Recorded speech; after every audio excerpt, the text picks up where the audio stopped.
Good day, everyone. Today, debate topic is people tend to use social media for their advantage. Social media is everywhere, connecting people, sharing ideas, and building communities. But it also raises concerns about privacy, mental health, and misinformation. Today, we have two teams. The positive or the proposition team believes social media is beneficial to society, and the negative team or the opposition side believes it causes harm than good. Each side presents three speakers with 1 to 3 minutes each. And the debate, let's begin. So today, let's give the stage to the first speaker to the proposition side.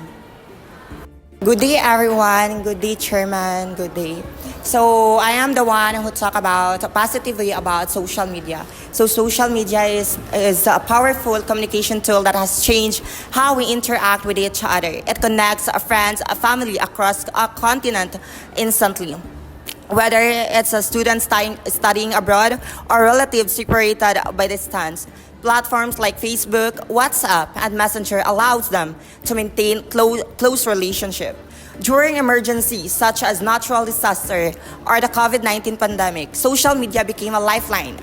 People use it to check it on their relatives, their loved ones, share crucial updates, and access support groups. For many, especially the elderly and those in lockdown, it was their only connection to the outside world. Social media fosters communities, strengthens personal bonds, and offers emotional support, especially in the time of crisis. Thank you, first speaker of the proposition or positive side. Now, let's hear the first speaker of the opposition or the negative side. Good day, honorable adjudicators and esteemed opponents and audience. I stand before you, the first speaker for the opposition, to strongly refute the motion of people tend to use the social media to their advantage. While social media may present opportunities for communication and self-expression, we argue that these are outweighed by the systematic harms and manipulation to their users. Our team defines using social media one's advantage as individual activity gaining meaningful and constantly benefit social, emotional, and economic. From their social media use, we will show that this is not the norm. In fact, social media platforms are engineered to benefit corporations, not the users itself. Our case will expose the exploitative algorithms, the mental health toll, and the deep inequalities built into these platforms. As the first speaker, I will begin by discussing how social media exploits users for profit through algorithmic manipulation. Social media often exploits users more than it benefits them, undermining the proposition argument that it is primarily used to people's advantage. A study published in the Nature 2021 found that Facebook algorithms can amplify misinformation and emotional manipulative content, which may not align with users' best interface. While individual may think they are leveraging the platform, they are frequently manipulating by attentioning, maximizing algorithms that serve corporate profit motives, not growth or well-being. Thank you, first speaker of the opposition or negative side. Now, let's hear from the second speaker of the proposition or the positive side. Beyond personal connections, and media empowers voices that might otherwise go unheard. It has become a platform for advocacy, awareness, and social justice. Take, for example, the #MeToo movement, which began online and led to real-world consequences for abusers around the world. Similarly, #Black Lives Matter gained momentum through viral posts and videos, leading to global protests and policy discussions.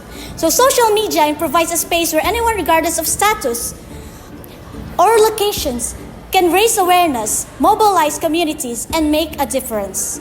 So, unlike traditional media, it's not controlled by a few. It belongs to everyone. So this democratization of voice means even a single post can spark a global movement. Thank you, second speaker of the proposition or positive side. Now, let's hear the insights and views of the second speaker of the opposition or negative side. As the second speaker for the opposition, I will expand on our case by highlighting how social media is harmful to users' mental health. Mental health risks associated with social media use suggest that it is not advantageous. It is not a source of advantage, but a driver of emotional distress. A 2018 study published in a Journal of Social Media and Clinical Psychology found a strong link between high social media use and increased depression and anxiety, particularly among the youth. Rather than empowering users, this platform fuels addiction, insecurity, and unhealthy comparison. I will also introduce our third point that social media's benefits are not equally accessible to all. According to Pew Research, millions in low-income and rural areas are lack of adequate internet access. Additionally, algorithmic bias, well documented by scholars like Sophia Noble, marginalizes minority voices. These points demonstrate that social media's supposed advantages are not limited but deeply unequal. Thank you, second speaker of the opposite or the opposition side. Now let's hear the statement of the third speaker of the proposition or the positive side. We also need to highlight the enormous educational potential for social media. Students and learners for all ages turn to platforms like YouTube, TikTok, and Reddit, not for just entertainment but for learning.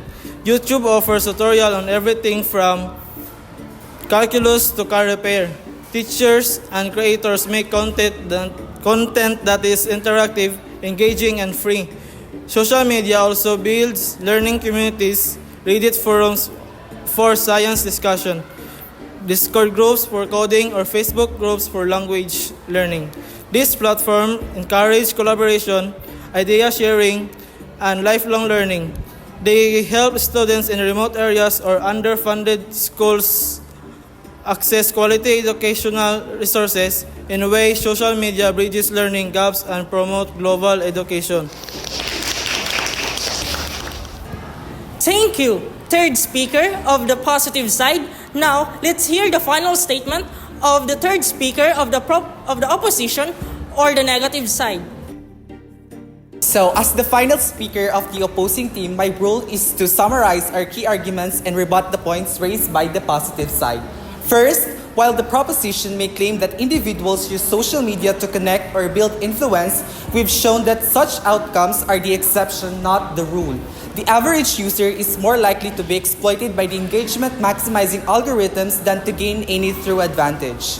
Second, the mental health crisis linked to social media, particularly among youth, clearly contradicts the notion of benefit.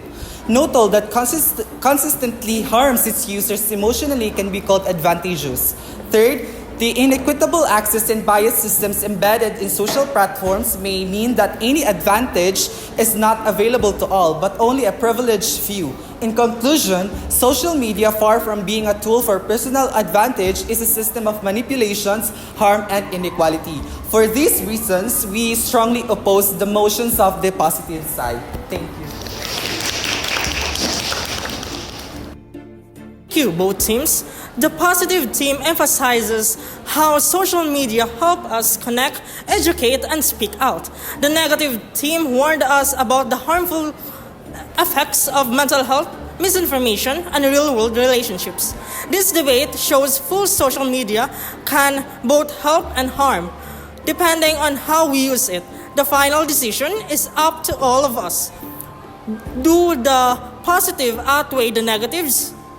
Ladies and gentlemen, let's give a round of applause to the two teams.